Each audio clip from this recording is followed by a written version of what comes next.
Et salut les petites blattes. Comme vous le savez, si vous voulez ne plus être un prolo rampant, vous devez trouver des solutions pour ne plus dépendre de votre salaire uniquement. Et pour ça, les revenus passifs sont parfaits. Comme vous expliquent tous les entrepreneurs d'internet. Un revenu passif vous permet de ne plus dépendre de votre temps pour gagner de l'argent. Et oui, et de générer automatiquement du revenu. On a donc demandé à une IA de nous générer la liste des meilleurs revenus passifs rien que pour vous. C'est cadeau. Alors regardons ça ensemble.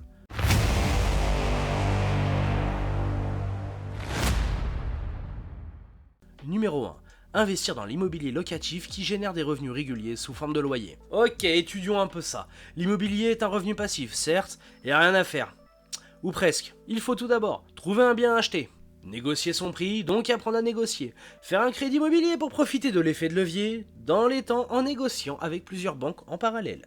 Gérer les rénovations, les travaux et autres aménagements, déclarer le bon statut, trouver des locataires, gérer les impayés et surtout si vous avez un crédit à payer derrière, ne pas se faire squatter, ne pas se faire larguer par l'étudiant en maths qui a loué le studio mais qui a arrêté 2 mois après la rentrée parce qu'il est nul en maths en fait. Anticiper les augmentations de charges des impôts locaux, ne pas récupérer une poubelle parce que votre locataire a développé un putain de syndrome de Diogène.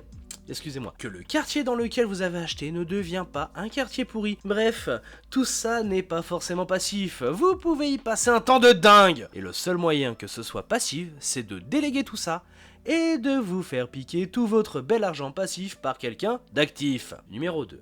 Investissement dans des actions et des dividendes. L'achat d'actions de sociétés peut permettre de percevoir des dividendes, qui sont des revenus passifs provenant de bénéfices de l'entreprise. Ouais, les actions c'est bien. D'autres travaillent et vous empochez du fric. Enfin, sauf si la grosse boîte fait déficit, ou il y a une crise financière, une petite crise boursière, on peut avoir une petite guerre, une pandémie, l'économie va trop bien et le prix des matières premières explose. Le patron de la boîte se fait arrêter parce qu'il a piqué dans la caisse. Et puis, parlons une seconde d'économie de base. Ce genre de revenu passif, ça consiste à capter la valeur ajoutée de quelqu'un d'autre. C'est sûrement moins con que de bosser pour produire la valeur ajoutée que quelqu'un d'autre va se mettre dans la poche, certes. Mais pour qu'une société soit équilibrée, il faut que quelqu'un la produise, cette valeur ajoutée. Et souvent, les gens à qui on vole des bénéfices finissent par s'énerver et...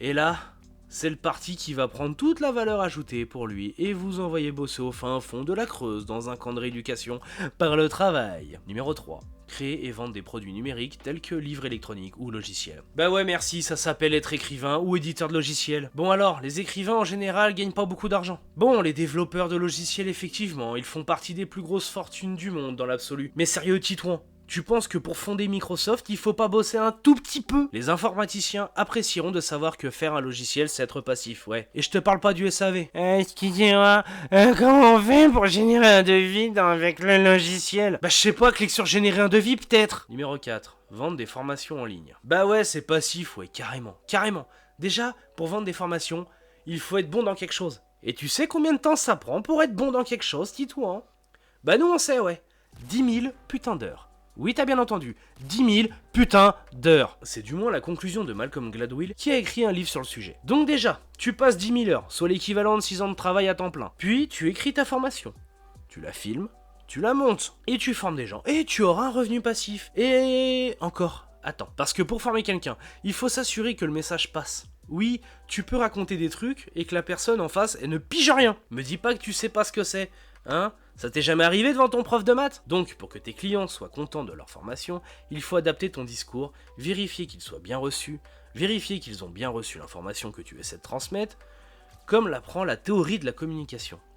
Donc pour ça, ça passe par des quiz, des formations en présentiel pour valider ton discours, du coaching des apprenants et faire refaire tes formations jusqu'à atteindre le bon résultat.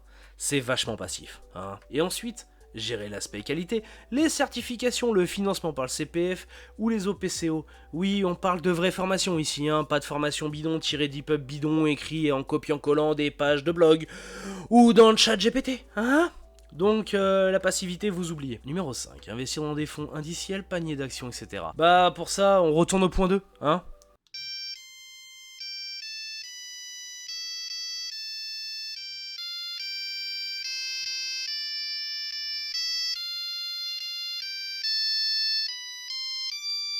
Numéro 6, créer et exploiter des sites web ou des blogs. Faire un travail gratuit d'écriture, de contenu intéressant. Créer une communauté. L'impliquer suffisamment pour que son engagement génère un revenu. Puis mettre en place un système de monétisation via l'affiliation, placement de produits ou autre. Ouais, c'est passif ça. Et tellement simple que tous les influenceurs finissent par plus ou moins vous vendre des entubes pour essayer de le monétiser. Numéro 7. Investissement dans des prêts, peer-to-peer crowdfunding ou crowdlending, etc. Bon écoutez, ouais, c'est pas passif du tout, parce qu'il faut sélectionner un dossier, il y a des risques d'impayés, etc. Mais c'est sûrement le moins mauvais conseil de la liste. Alors on va pas trop critiquer. Dites-vous seulement qu'un secteur qui est rentable aujourd'hui va devenir de plus en plus concurrentiel, et donc sa rentabilité va diminuer. Les plateformes de prêt en masse par exemple vont sûrement se multiplier et vous proposer des trucs de plus en plus mirobolants, sur le papier, pour ensuite avoir une rentabilité de plus en plus médiocre, vu que les bons emprunteurs auront l'embarras du choix de plateforme. Numéro 8, investir dans des fonds d'immobilier collectifs. Oui, vous évitez quelques biais du premier point si vous investissez dans une SCPI. Par exemple, vu que vous achetez 1000 appartements avec 1000 autres propriétaires, si un d'entre eux est démoli par un locataire, ça représente une perte minime compensée par les autres. C'est vrai. Mais il faut aussi payer le mec qui bosse pour gérer ça, et eux, ils se paieront quoi qu'il arrive, même si le marché immobilier baisse et que le fonds n'est plus rentable au bout d'un moment. Donc il n'y a pas de miracle ici. Numéro 9. Créer et exploiter des vidéos en ligne. Bah, c'est pas passif du tout ça, hein. On en sait quelque chose. Vous croyez que les vidéos qu'on vous fait sortent toutes seules? Non. Faut trouver des sujets, les écrire, les enregistrer, les monter, les diffuser, animer la chaîne, répondre aux commentaires et tout ça pour 0 €. Ben oui, c'est pas avec les quelques centaines de vues et la centaine d'abonnés qu'on a, mais bien sûr on vous aime, hein, alors partagez, pouce bleu, restez abonné, merci, qu'on va gagner des millions d'euros. Si on se contente de regarder les quelques youtubeurs qui fonctionnent à fond, ça peut donner envie, certes, mais en fait c'est super dur de gagner de l'audience en vidéo sur YouTube, surtout si on veut faire un truc intéressant. Donc nous on fait des vidéos parce qu'on a envie d'en faire, et on se dit que ça rend service à d'autres.